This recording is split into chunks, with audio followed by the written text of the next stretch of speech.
wabarakatuh. Waalaikumsalam warahmatullahi wabarakatuh. Kami dari kelompok 4 ingin mempresentasikan hasil diskusi kelompok kami yang berjudul pembiayaan FKTP dan pembiayaan kapitasi. Sebelumnya, perkenalkan, nama saya Imelda Putri Oktasiana, NIM 220205243. Saya Sepahim Nur Arida. Saya dari Andani. Selanjutnya, masuk ke materi pertama, yaitu pengertian FKTP.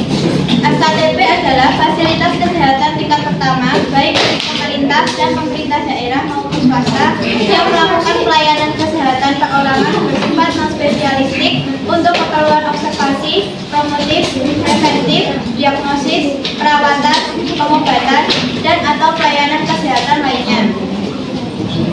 FKTP memiliki beberapa jenis. Yang pertama yaitu puskesmas, praktik dokter, praktik dokter gigi, klinik pratama atau setara, dan RS tipe D pratama atau setara.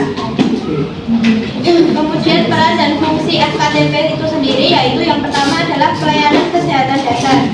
FKTP menyediakan pelayanan kesehatan dasar. FKTP menjadi tempat pertama bagi masyarakat untuk mendapatkan perawatan kesehatan, konsultasi medis, vaksinasi, dan pelayanan kebidanan. Fungsi yang kedua yaitu deteksi dini penyakit. FKTP menjadi titik awal dalam mendeteksi gejala penyakit dan melakukan tindakan pencegahan penyakit. Yang ketiga yaitu rujukan dan koordinasi. FKTP sebagai pintu gerbang untuk merujuk pasien ke fasilitas kesehatan tingkat lanjut. Dan yang terakhir yaitu mengurangi beban pelayanan di FKTL atau fasilitas kesehatan tingkat lanjut. FKTP sebagai filter awal bagi kasus-kasus yang tidak memerlukan perawatan di rumah sakit. Dengan merawat kasus-kasus ringan, beban pelayanan di fasilitas kesehatan tingkat lanjut dapat dikurangi. Kemudian, peran penting sistem pembiayaan di FKTP. Yang pertama yaitu peran sistem pembiayaan dalam aksesibilitas layanan kesehatan. Kedua, pemerataan pelayanan kesehatan. Ketiga, upaya promotif dan preventif. Yang keempat, meningkatkan kualitas pelayanan. Dan yang terakhir yaitu peningkatan status kesehatan masyarakat.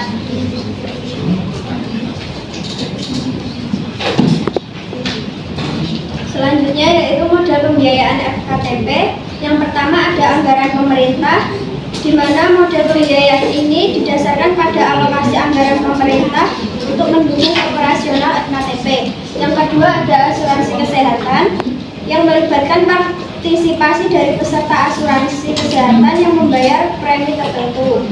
Kemudian yang ketiga ada masyarakat yang melibatkan partisipasi langsung dari masyarakat, di mana pasien membayar secara langsung untuk pelayanan kesehatan yang diterima. Yang keempat ada model pembiayaan gabungan.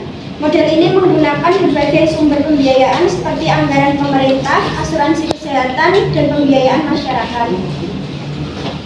Paket layanan yang dibiayai di FKTP yaitu layanan promosi dan preventif, konseling kesehatan individu, imunisasi dasar, keluarga berencana, screening kesehatan. Kemudian ada pemeriksaan medis, perawatan dan konsultasi medis, perawatan medis umum, bedah atau non-bedah, obat-obatan dan perlengkapan medis, transfusi darah, pemeriksaan laboratorium tingkat pertama, rawat inap tingkat pertama. Kemudian sumber pembiayaan FKTP sendiri ada tiga. Yang pertama anggaran pemerintah, di mana biaya dan penyelenggaraan pelayanan kesehatan sepenuhnya ditanggung oleh pemerintah secara cuma-cuma. Yang kedua ada asuransi kesehatan seperti BPJS. Kemudian ada sumber dari masyarakat yang berasal dari individu ataupun perusahaan. Beberapa mekanisme yang dapat mendorong efektivitas dan efisiensi pembiayaan di FKTP. Yang pertama, skema pembiayaan langsung atau free for service. Sistem ini secara singkat diartikan sebagai sistem pembayaran berdasarkan layanan, di mana pencari layanan kesehatan berobat lalu membayar kepada penyedia pelayanan kesehatan. Yang kedua ada skema kapitasi atau capitation. Sistem kapitasi merupakan pembiayaan kesehatan yang ditanggung bersama-sama secara gotong royong oleh seluruh peserta dengan besaran tetap sehingga diharapkan dapat mengurangi resiko masyarakat menanggung biaya kesehatan dari kantong sendiri atau out of pocket dalam jumlah yang sulit diprediksi dan kadang-kadang memerlukan biaya yang sangat besar. Yang ketiga, ada skema pembiayaan berbasis upaya atau performance payment method. Skema ini menggunakan metode pembayaran berdasarkan upaya yang diberikan oleh FKTP. Misalnya, FKTP akan menerima pembayaran tertentu untuk pemeriksaan. Kemudian penjelasan mengenai pembiayaan kapitasi. Pembiayaan kapitasi adalah sistem pembayaran yang dilakukan dengan memberikan sejumlah uang tetap kepada penyedia layanan kesehatan di awal untuk menyediakan layanan tertentu kepada setiap individu yang terdaftar dalam jangka waktu tertentu. Selanjutnya ada besaran iuran kapitasi. Besaran tarif kapitasi yang diterima oleh FKTP telah melalui proses seleksi dan prudensial yang dilakukan oleh BPJS Kesehatan dengan melibatkan Dinas Kesehatan Kabupaten, Kota, atau Asosiasi Fasilitas Kesehatan yang mempertimbangkan sumber daya manusia, kelengkapan sarana dan prasarana, lingkungan, dan komitmen pelayanan. Angka kapitasi atau PAPP sama dengan angka mutilasi per jumlah peserta dikali biaya satuan per 12 bulan. Selanjutnya ada standar tarif kapitasi di FKTP. Untuk puskesmas 3.600 sampai 9.000. Untuk rumah sakit kelas D Pratama, klinik Pratama atau fasilitas kesehatan yang setara 9.000 sampai 16.000. Untuk praktik mandiri dokter atau praktik dokter layanan primer 8.300 sampai 15.000. Untuk praktik mandiri dokter gigi 3.000 sampai 4.000. Selanjutnya sistem pembayaran kapitasi. Pembayaran kapitasi kepada FKTP oleh BPJS Kesehatan setiap bulan paling lambat tanggal 15 bulan berjalan. Dana kapitasi langsung dibayarkan oleh BPJS Kesehatan ke FKTP milik pemerintah daerah. Jadi kesimpulannya, fasilitas kesehatan tingkat pertama atau FKTP memainkan peran vital dalam sistem kesehatan Indonesia, menyediakan layanan kesehatan dasar yang mencakup promotif, preventif, dan kuratif. Sistem pembiayaan yang baik melalui berbagai model seperti anggaran pemerintah dan asuransi kesehatan sangat penting untuk memastikan aksesibilitas, pemerataan layanan, dan kualitas pelayanan.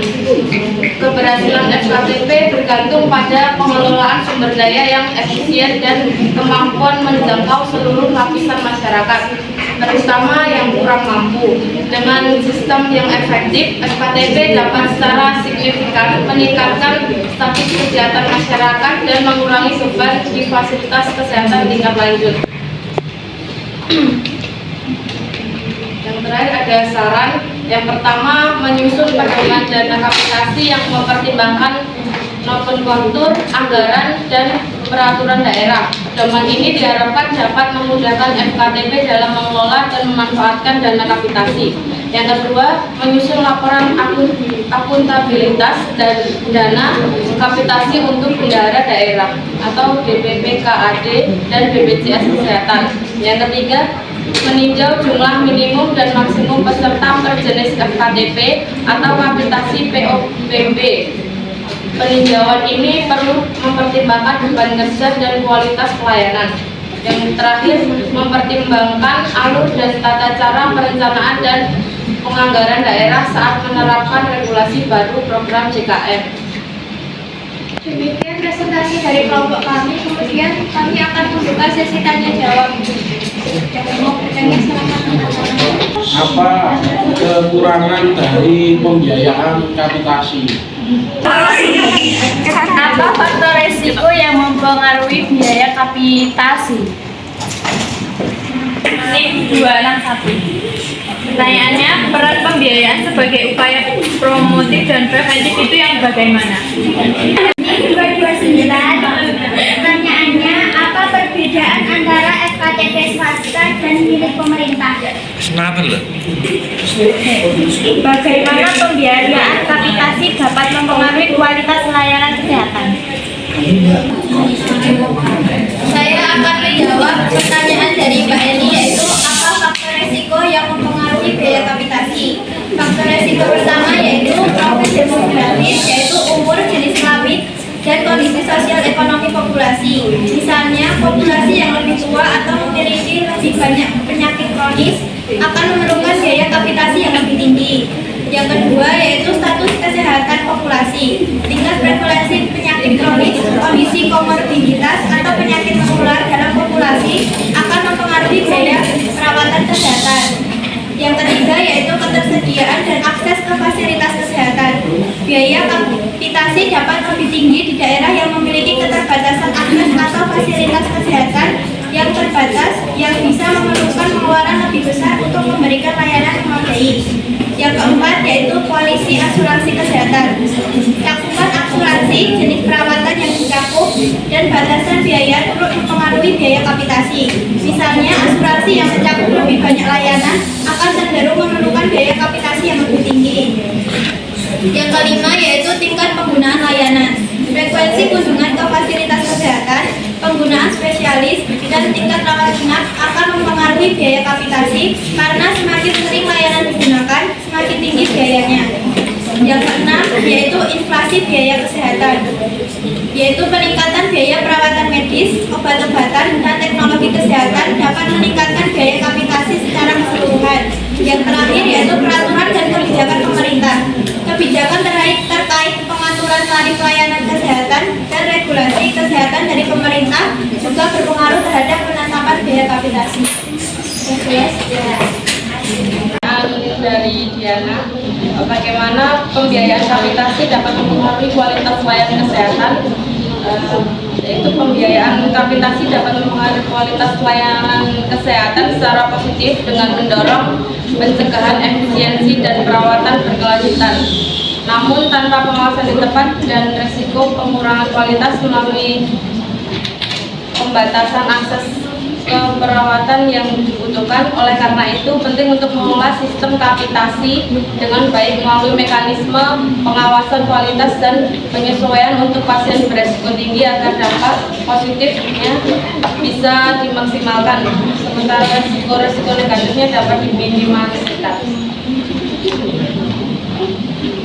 Ya, saya akan menjawab pertanyaan dari Mbak Sela. Ya, promotif dan preventif itu bagaimana? Upaya promotifnya yaitu memperkuat kesehatan, dan preventif yaitu mencegah penyakit, dapat membantu mengurangi jumlah penyakit di tahap awal. Dengan demikian, biaya untuk pengobatan di tingkat lanjutan bisa ditekan. Contohnya vaksinasi, penyuluhan, dan lain-lain.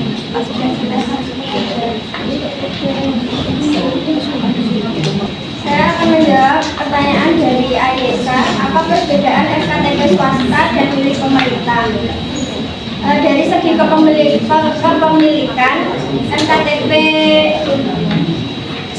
dari swasta dimiliki dan dikelola oleh pihak swasta seperti individu, organisasi, atau perusahaan. Sedangkan dari milik pemerintah dikelola oleh pemerintah, biasanya berupa puskesmas atau klinik yang disediakan untuk masyarakat.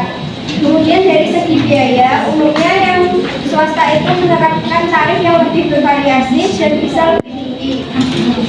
Untuk pemerintah biasanya lebih murah dan bahkan gratis, terutama bagi peserta BPJS.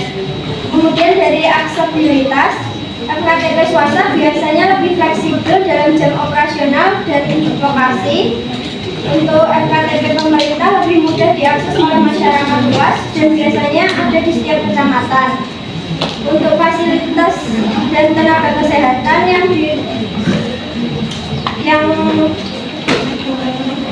untuk fasilitas dan tenaga kesehatan di FKTP swasta seringkali memiliki fasilitas yang lebih modern dan pelayanan lebih cepat, namun tergantung pada kelas dan lokasi klinik. Sedangkan untuk FKTP pemerintah, fasilitas dan peralatan bisa lebih terbatas dibanding swasta, namun tetap mendukung pelayanan dasar. Terima kasih. Selanjutnya, yang pertanyaan dari Yuda, kekurangan pembiayaan sistem kapitasi. Yang pertama, pembiayaan tidak sesuai dengan beban kerja. Yang kedua, insentif yang kurang untuk peningkatan kualitas, yang ketiga keterbatasan dalam layanan tambahan, yang keempat resiko moral hazard bagi penyedia layanan, yang kelima ketidakseimbangan distribusi dana, yang keenam keterbatasan dana untuk pengembangan infrastruktur dan SDM, yang ketujuh ketidakpastian dalam aliran pasien, yang kedelapan sulit menangani kebutuhan mendesak atau wabah, yang terakhir beban administrasi tambahan. Baiklah, sekian presentasi dari kelompok kami. Kurang lebihnya kami mohon maaf. Wassalamualaikum warahmatullahi wabarakatuh.